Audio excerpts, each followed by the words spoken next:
السلام عليكم. اليوم ان شاء الله غادي نقدم لكم حريره بطريقه سهله وهي حريره العدس.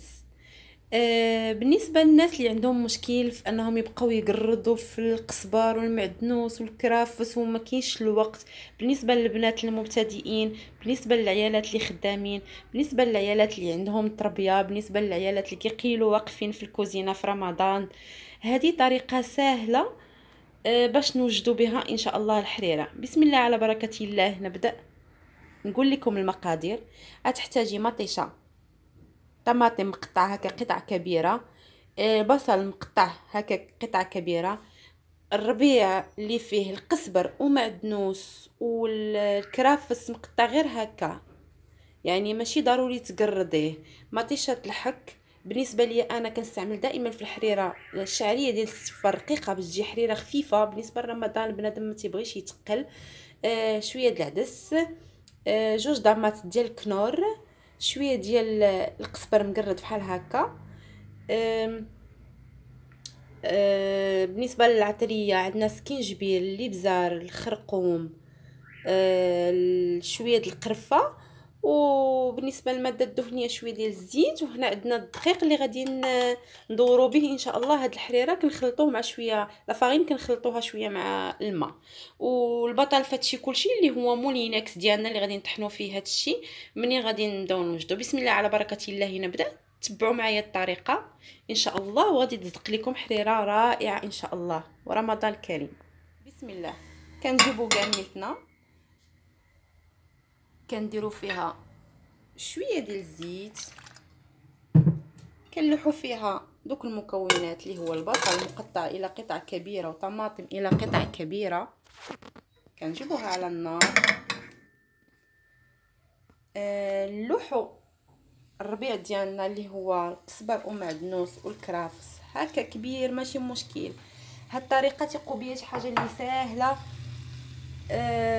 بغيت نشارك معكم هاد الطريقه، يعني كنت كنعيا ما نبقى نقرد في هذاك القزبر ونقرد في المعدنوس كيشد لي بزاف ديال الوقت. هاد الطريقه سهله. كندير شويه ديال الابزار، شويه ديال الخرقوم، سكينجبير، ونضيف ضامه ديال الكنور ديالي، ونزيد شويه ديال القرفه. القرفه غير الراس ديال المعلقه، غير شويه، ومعلقه ديال كبيره ديال الطماطم مركزه،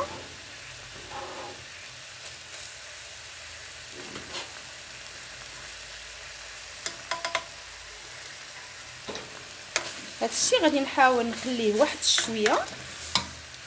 اللي كيبغي السمن في الحريره يديرها، اللي ما تيبغيش ما يفضلش. بالنسبه لي انا ما تنفضلش، ما تستعجبنيش بزاف، يعني لكم حريه الاختيار.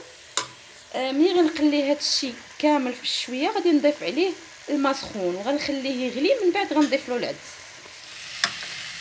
من بعد ما قليت كاع دوك المكونات اللي هما الطماطم والبصل والربيع والعطريه ديالنا وضمات كنور، كيف كتلاحظوا كتطلق واحد الريحه زوينه، كنضيف لها الماء سخون.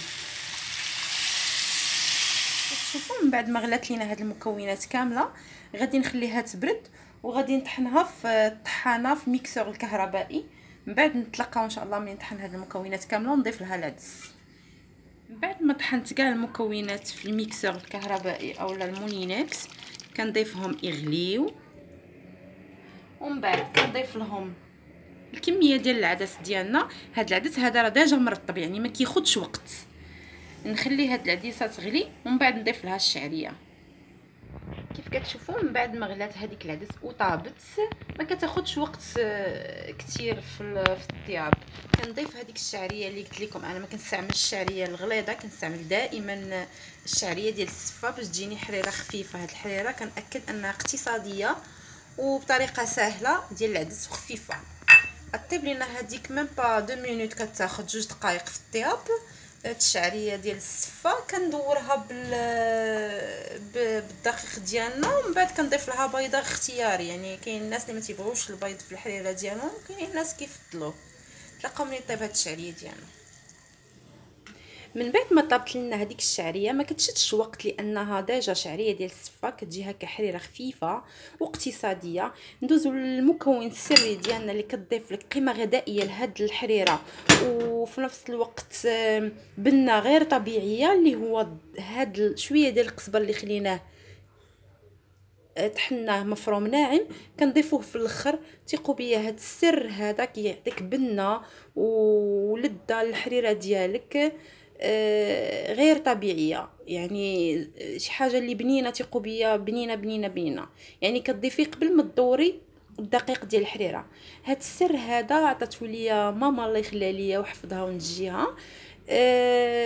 غير مع فرق كبير شاسع ان حريره ماما لا يعلى عليها. كتدير الحريره على حقها وطريقها وباللحم وبالحماص ومشحره على حقها وطريقها. غير انا فكرت انني نيسر الامور، يعني شويه بنديروا شي طريقه اقتصاديه للحريره، طريقه اللي بسيطه بالنسبه للمبتدئات كما قلت، بالنسبه للمبتدئين اللي مالا الوليدات اللي كيقراو بعاد على ماماهم على عائلتهم. بالنسبه للعيالات اللي عييتي بتكراد، عييتي بالشقه في الكوزينه، رمضان كيكون فيه بزاف ديال الخدمه كيف كنعرفوا. هاد الطريقه راه ثقوا بيا شي حاجه اللي بنينه. كيف كتلاحظي من بعد ما زدت هذاك القزبر باش يضيف لنا هذيك القيمه الغذائيه، كنبقى ندور الحريره ديالي بلا فاغين اللي خلطته مع الماء بحال هكا، ما هو ثقيل ما هو خفيف. كندور بهذه الطريقه، نحاول الحريره ديالي ما تكونش ثقيله. نبقى ندور بهذه الطريقه حتى يطيب لينا الطحين اللي دورنا به الحريره ديالنا. نضيف شويه ديال الملحه لحقاش انا ملي كنستعمل ضمات كنور ما كنكثرش الملحه وكنخليها اختياريه، يعني ما تجيش الحريره. كاينين الناس عاوتاني ما كيبغيوش الملحه، كاينين الناس اللي عندهم لا طونسيون طالعه ما تيبغيوش الملحه، يعني الملحه ما تنبغيش نكثر، تنديرها في القد. من بعد ما طابت لنا الحريره ديالنا دورناها بداك الدقيق غلات مزيان بحال هكا. كنبقى نزيد ليها البيض.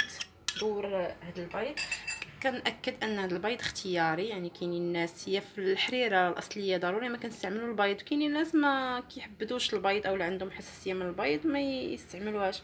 لهذا ما درتهمش في المقادير الرئيسيه، كتبقى هاد البيضه اختياري. حريرتنا من بعد ما وجدات كتجي في هذا الشكل كيف كتلاحظوا.